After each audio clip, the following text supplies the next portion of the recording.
Veg biryani ருசியா எப்படி செய்கிறேன்னு பார்க்கலாம். அதுக்கு ஸ்டவ் ஆன் பண்ணி குக்கர் வச்சு அதில் 1 table spoon oil, 1 table spoon நெய் விட்டுக்கலாம்.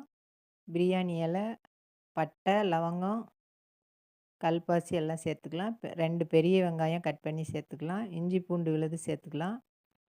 தக்காளி 2 மீடியம் சைஸில் சேர்த்துக்கலாம். புதினா, கொத்தமல்லி 1 கைப்பிடி அளவு சேர்த்துக்கலாம்.